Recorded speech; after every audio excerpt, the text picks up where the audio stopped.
Tashdile, this is Sakina Bhatt and welcome to Tibet This Week, a weekly news on Tibet, His Holiness the Dalai Lama and Central Tibetan Administration. Let's look at the headlines. India produced the most logicians, says His Holiness the Dalai Lama on 89th birth anniversary of Dr. APJ Abdul Kalam. His Holiness the Dalai Lama congratulates the World Food Programme on Nobel Peace Prize. His Holiness the Dalai Lama and CTA President wish Himachal Pradesh Chief Minister a speedy recovery. Concern for others is tantamount to developing inner peace, says His Holiness the Dalai Lama on World Mental Health Day. Robert A. Destro is the US new Special Coordinator for Tibetan issues. Webinar on His Holiness the Dalai Lama's thoughts and admiration for European Union. Tibet interest group to raise China's forced labor camp issue in European Parliament. Central Tibetan Administration mourns the demise of India's Union Minister and Tibet supporter Vilas Paswan. Kalmykia builds a temple to commemorate His Holiness the Dalai Lama's visit. China's election to the United Nations Human Rights Council a stain on United Nations credibility, says President Dr. Lobsang Sangay. As the chief guest of the 89th birth anniversary program of the late former President of India, Dr. APJ Abdul Kalam, His Holiness the Dalai Lama gave a talk on working together for a peaceful world on Thursday this week. His Holiness lauded India's ancient wisdom of training of mind and said the country has produced the most number of logicians in the world. Now, India generally, I always say, 1,000-year-old, about a 3,000-year-old India's tradition, ahimsa, karuna. You see, this wonderful. Since, you see, this tradition, which based on ahimsa and karuna, meantime, utilize logical approach. The Dr. APJ Abdul Kalam International Foundation organized the virtual session where many youngsters took the opportunity to ask His Holiness's opinions and suggestions. His Holiness the Dalai Lama congratulated United Nations World Food Programme on winning the 2020 Nobel Peace Prize. The Norwegian Nobel Committee has decided to award the Nobel Peace Prize for 2020 to the World Food Programme. In his congratulatory note to David Bisley, the executive director, His Holiness said the award is a recognition of the organization's vital role in reducing hunger in the world. His Holiness the Dalai Lama and CTA President Dr. Lobsang Sangay wished a speedy recovery to Himachal Pradesh Chief Minister Jairam Thakur following the Chief Minister's announcement that he was quarantining after testing positive for COVID-19.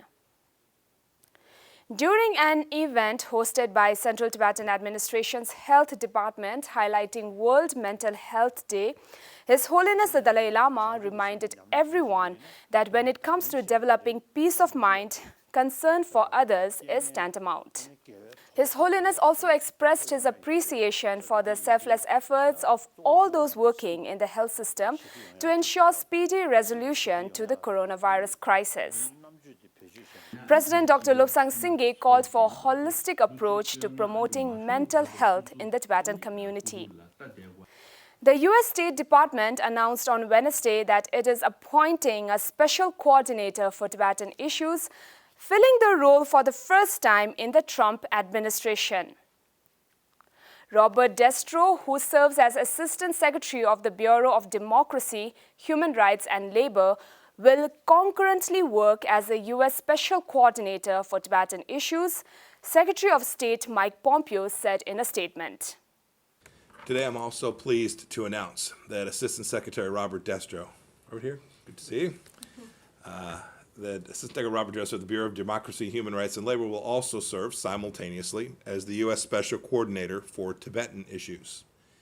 He will focus on advancing dialogue between the communist-run government in Beijing and the Dalai Lama. protecting the distinct religious, cultural, and linguistic identity of Tibetans, improving respect for their human rights, and much, much more. Robert Destro will be the 6th U.S. Special Coordinator for Tibetan issues. Mr. Henry Melosi, a former president of European Economic and Social Committee of the European Union, organized a workshop on His Holiness the Dalai Lama's thoughts on independence, ecology, and his admiration of the European Union on Wednesday last week. As a key speaker, Mr. Tashi Fintsok, representative of His Holiness the Dalai Lama in Brussels, spoke in detail to illustrate His Holiness's profound thoughts on one humanity and one planet.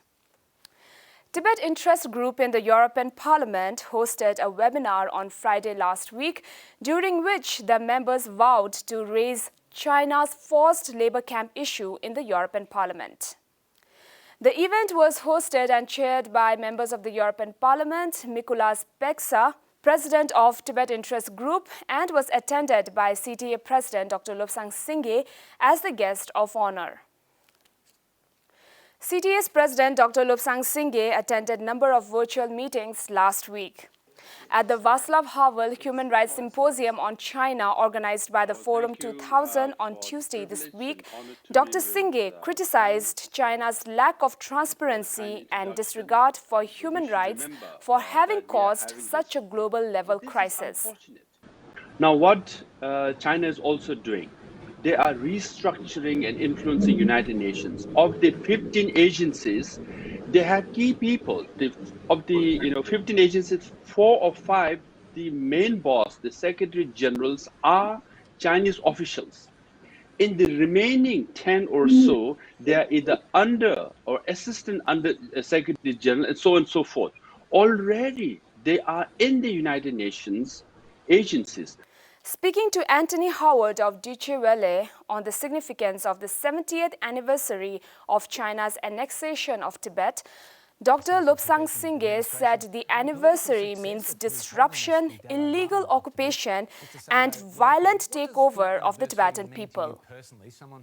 According to Chinese military archive, from the month of March of 1959 to October of 1960, 87,000 Tibetans were killed.